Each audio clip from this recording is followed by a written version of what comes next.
মসজিদে যতক্ষণ বসা থাকে এক ফেরেশতা ডাইনে বৈশা চোখের পানি জড়াইতে থাকে, আল্লাহুম্মা গফিরলা, আল্লাহ আরে মাফ করে দেন না।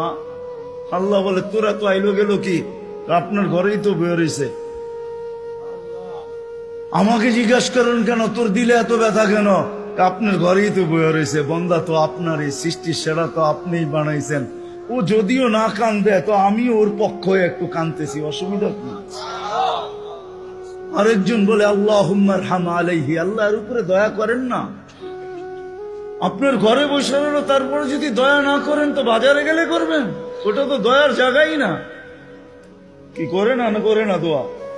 যতক্ষণ মসজিদে বসে থাকে আরেকজন নামাজের সোয়াব লিখতে থাকে।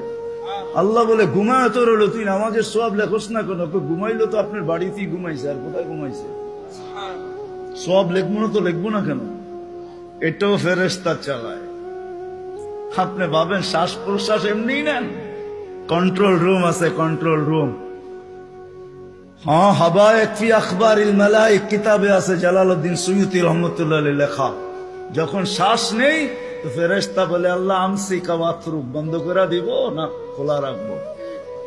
আল্লাহ 1,60,000 বার মেসেজ থ্রো করে, অটো উতরুক আলী আবদি আজাল, খোলা রাখ, সীমা রেখা দেওয়া আছে। যেদিন সীমা রেখায় আসবে ওই দিন বলবো টানবো তো আর ছাড়তে দিবি না, ছাড়বো তো আর টানতে দিবি না। বিনা দ্বিধায় 1,60,000 বার শ্বাস প্রশ্বাস নিতেছি। আসেন একটু ভাবি। সুর তো আমার কাছে নাই যে আমি আপনাদেরকে পাগল করব।